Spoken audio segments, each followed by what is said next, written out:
Hello people, welcome back. So this is the second part of the Azure pipeline creation process, and if you didn't see the first video, you shouldn't watch this video because you will not understand what I'm saying. So go first watch the first video and then come here and continue here. So in the end of the previous video, we have what we did was that we configured a server, we connected the server, we connected our GitHub account with Azure the Azure Developer here, and then once that is done, we created an agent which we connected to our server, and then we came here on this step when the agent was online. Right now, beyond this step is the actual creation of the Azure pipeline.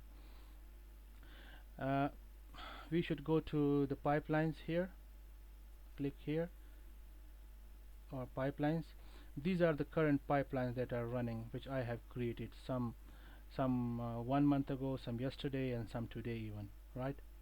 And now we want to create another pipeline here. We will click on the new pipeline.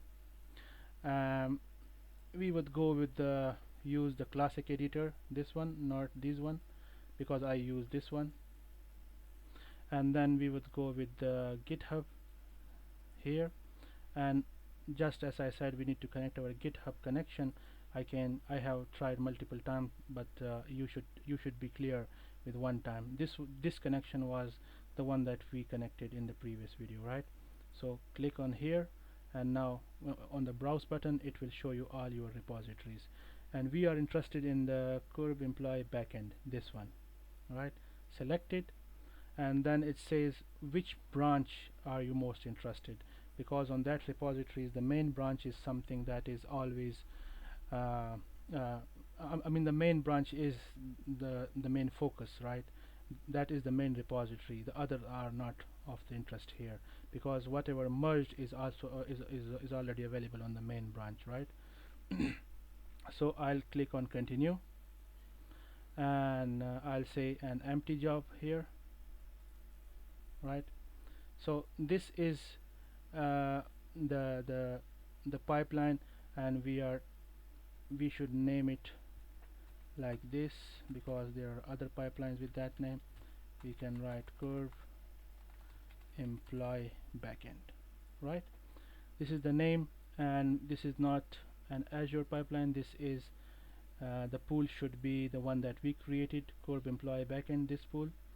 These others are already created, which I showed you, but this one is of the one that we want, this pool, right? That's it. And what resource we are looking for? The resource is this repository, curve employee backend. The branch is main, clean true, and these options are of no interest, right? And then run on agent. We should say yes, agent. Let me see, pipelines, and then edit pipeline. Let me just see. Yep, and npm install. Okay, so on here you are seeing multiple things. On the one side it's showing the details, and these are the steps that the pipeline will follow, right? The first step is the pipeline, which pool should be used, this pool, right? Then the second is that what should be fetched from the GitHub. We told it that it's this repository we are interested, and this main branch that we are interested, right? Then on the next step, the agent job, what job should be run, right? And we are saying that the pool is this one, employee backend, and we can say npm. This is our demand, right? This should be available for this job to run, right? And then after it we can add another task. We can call it npm, this one. You can search tasks here. So I am interested in npm. I can add one here. It's added here, and then it's already configured. Display name npm install, and its command should be install, right? This one. That's it. That's the pipeline sequence. the fetching of the code and everything. We will come to triggers in later stage, not now, right? These 2 or 3 steps should be followed in every pipeline in order to fetch your code from the repository, right? That's it. If we save it, save in a subfolder on the main path, I'll save it on the main path. If I save it and come back to the pipelines and refresh the page, where did it go? Wait, what happened? All. See, it's I was confused a bit. I thought I missed something, but no, it's in the all section here. This is the pipeline that we just created, and if we give it a demo run, it will do nothing because we didn't tell it yet where to put the code and what to do with the code once it runs. We will do that in the next step. So if I click here and I click on these 3 dots and click the run pipeline, and it says you want to run this pipeline, the agent pool and the main branch, I say yes. I click run, and now the pipeline is running and it says queued, and if I click on it, it says waiting on the agent to receive and acknowledge, yes. And all those steps that I showed you are running check one by one. See, it's running one by one, and it will turn to green once all these checks are passed. Let's wait for it. It's running npm install, and it's now running the post checks, and yep, the pipeline has turned green. Now this pipeline is doing nothing yet. We need to connect it to something else, and that something else is called the release pipelines, this one. Now if you come to the release pipelines, you will see a few of them which I already created. We will create a new one, new release pipeline, and we will close this one, right? And now what you need to do is that we need to the first thing is that we need to add an artifact. An artifact is that what should be available before releasing the release pipeline to be run, right? This is the first step the release pipeline is looking for, and we are saying that please bring me that artifact which ran previously, and what ran previously. If you remember the pipeline that we fetched the code from the GitHub in the previous step, that's what we need. So we are telling it to look it in the core consumer backend project. I have 3 as I showed you earlier in the previous video.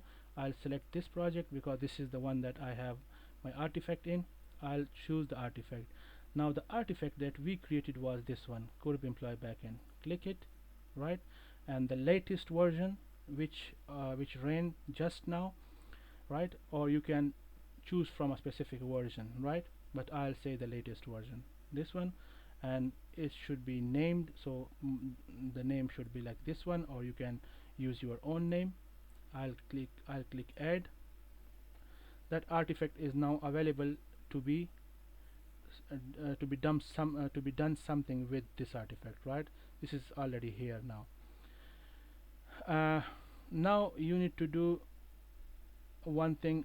This lightning icon, when you click it, it says continuous deployment trigger.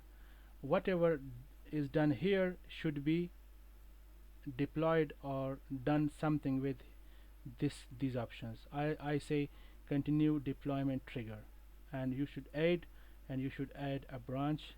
Maybe I have many branches here, but I'll create the main branch.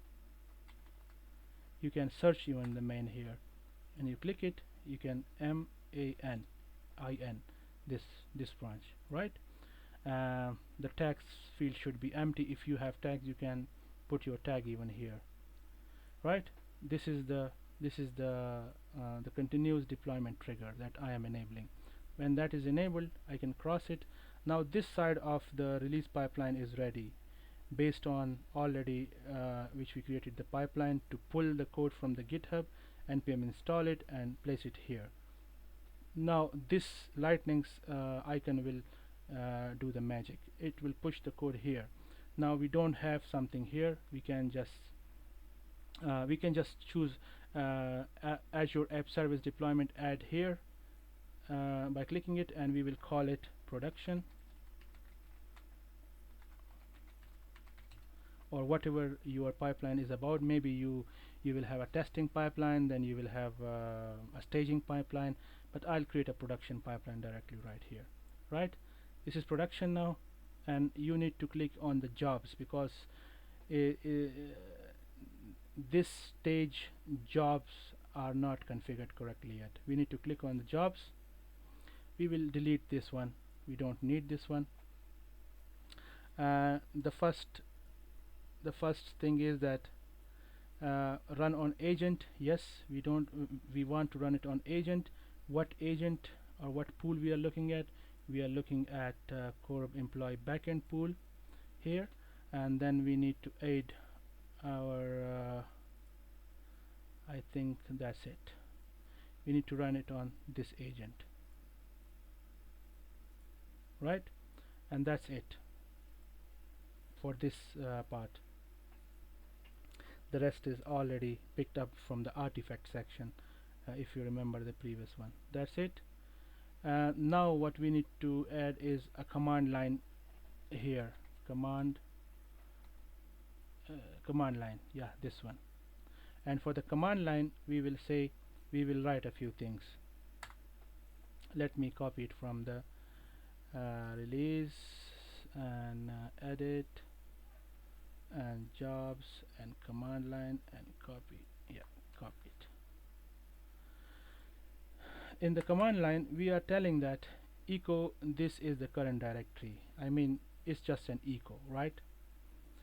And then we need to cd change directory to home corp admin my agent underscore work directory.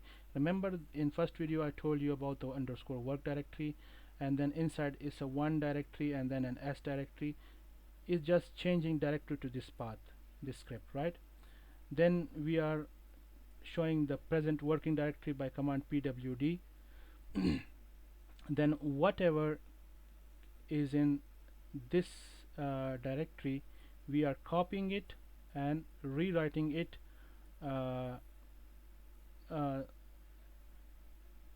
no, we are copying everything from this directory, core business backend, but it will now be core employee backend, because this was for the previous project. This is the new project. We need to copy everything from this directory there, and then change the directory again to the home core admin and core employee. We will change that as well. This directory is already there. If I show it on the terminal, see, if we should cd and ls, see, this directory is already here. And if I go to this directory, see, cd core employee backend, enter, and I click on pwd, it will tell me that I am at home corp admin and corp employee backend. And this is exactly what I did in the script here. See, first we change the directory to the place where the agent has brought the code, right? And then we are copying all that code by this command, and then changing that directory to the directory where the code is running actually, right? And pasting it there. See, we are copying the code from the place where the directory where the code has come from the agent, which is pulled from the GitHub, right? And then copying that code and pasting it over the directory where the code is running. And then we are again showing present working directory.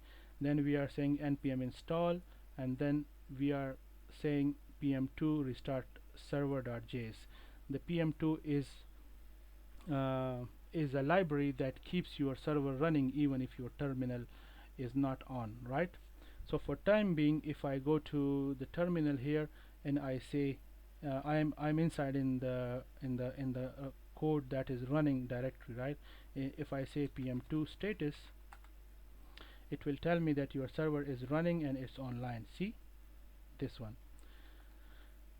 Okay, so this whole thing is done now, right? This pipeline is run now. If I save it, I will save it, right? Sorry, I should have to rename it. Curve employee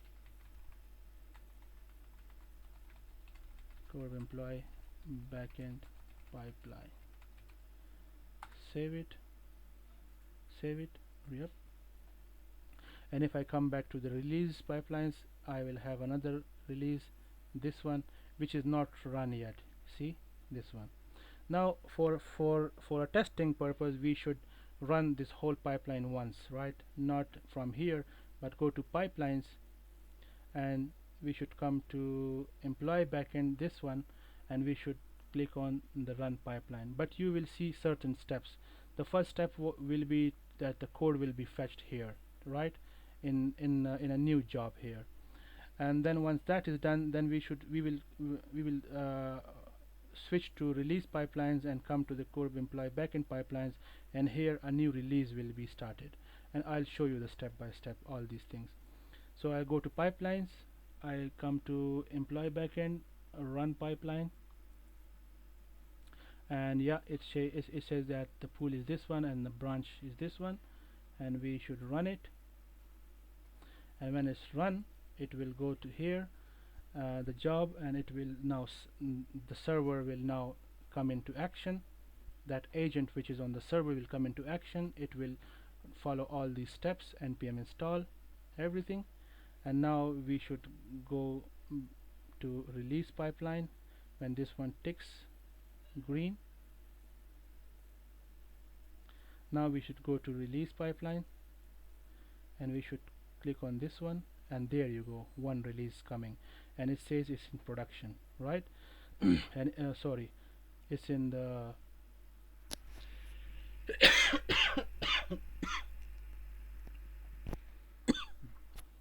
sorry.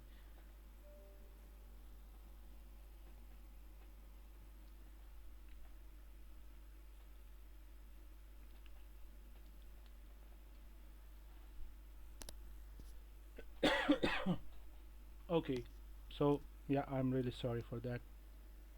So now what happened is that the release has finished, and if you go into the details, if you click on the production, you see certain. The first one was that it ran the checks and like initialized the job. The command line script was the one that we were interested.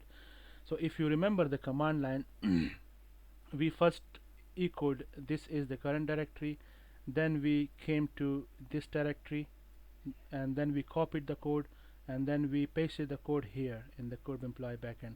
Then we run the npm install, right, and then we restarted the PM2, if you remember from the release.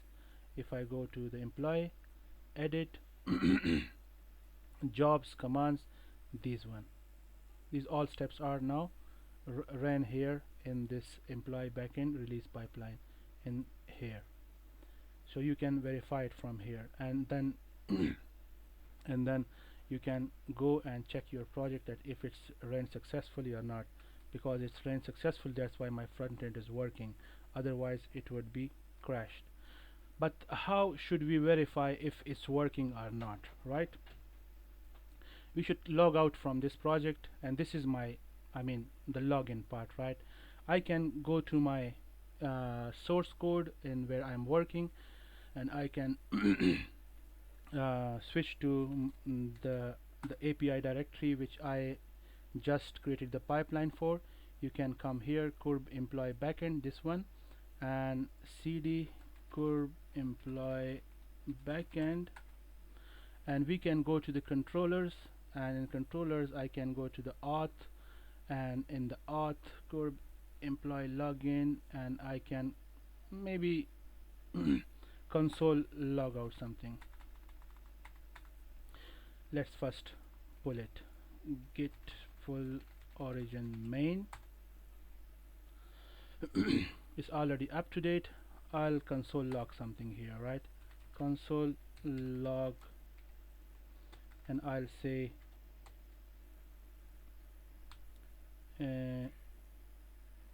testing employee backend pipeline, right? And that's it. This is the console log that I want to test. Now for that I need to go to the terminal again, and here, because it's running the server, I can observe the logs for by PM2 and logs, right? Now these are the logs. Now see, the last event that occurred was the employee logout. I can verify it again and sign in again, and it will say employee login. Now these 2 or 3 API calls happened after the login. I can even, if I click here log out, it will again say logout API. Now we don't see the console log here, right, which we right now written here, and we want to see it because we want to deploy it again, right? So instead of going to the server and putting this all thing manual, what we did in this whole video is created an automated process, but it will not take place if we push this code. We need to go manually to the pipeline and trigger it, right? This one, like here, and we don't want that. We want this to be automated. For this you can come here to edit and come to by pipelines, and then to the edit, and then come to the triggers, and continuous integration part you need to enable it. Right? Even the pull request validations you can enable pull request validation as well. This branch should be validated first, right? That's it. You can save it, not queue and save it, only save it, and then you come to the pipelines. Now see the magic. If I go to my source code, now I have made this change. I can say git status. This one change will be reflected. Git aid dot git commit dash m. I should write a commit name, testing employee backend pipeline. Enter it. Git status, and I can say git push. Once I click on the git push, the code will be merged with my main branch, because I am currently standing on main branch here, and when I enter it, the code will go and deploy to the main branch.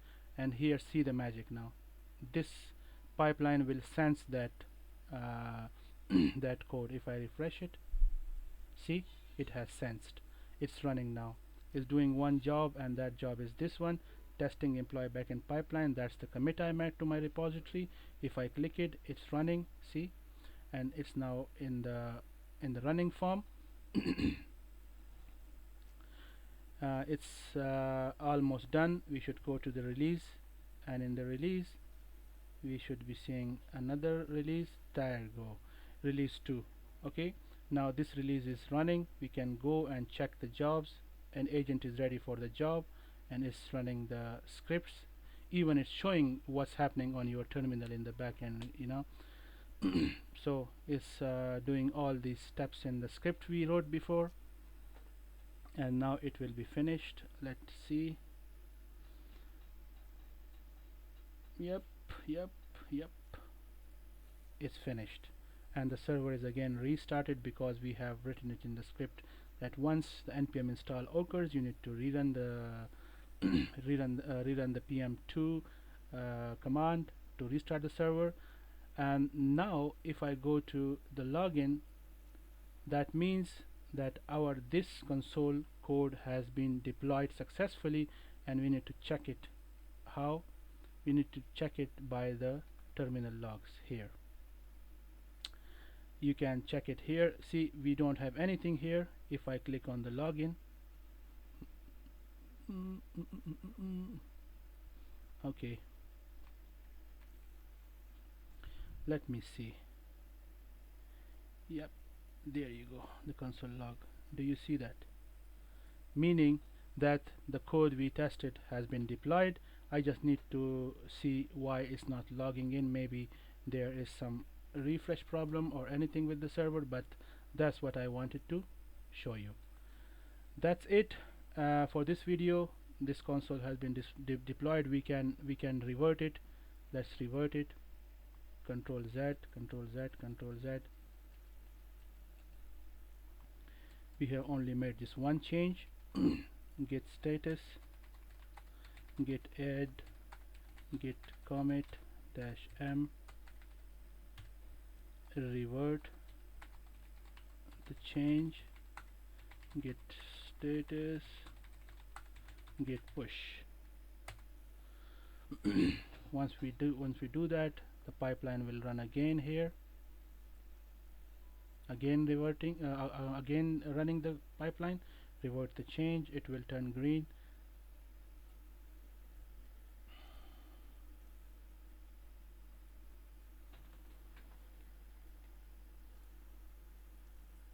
Running.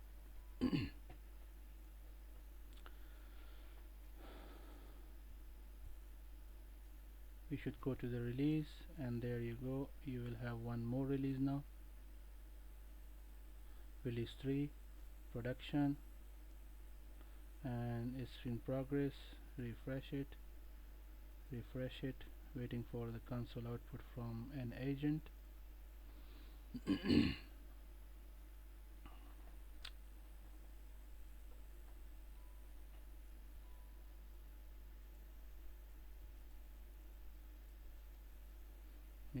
Yep, it's running, it's successful. Now if you come here and see the terminal here, it says DB connected. Control refresh, and now sign in. Yep, there is no log now, right? So that's the whole process for the deployment. And I think I have messed something up with my source code, so I need to check it because it's not signing in now. So I want to see it, what's happening there. But the process of the deployment and all the process of the code change and the continuous integration and continuous deployment has been shown in this video. Hope you like it, and if you like the video, please subscribe to the channel, and please like the video so that it could be seen by other people. I have learned it the really hard way. It's a very complicated process, but if you find it easy and you have done this thing and you have watched my video, please like it and comment on it. I'll be really thankful. Thank you so much for staying and watching. Bye.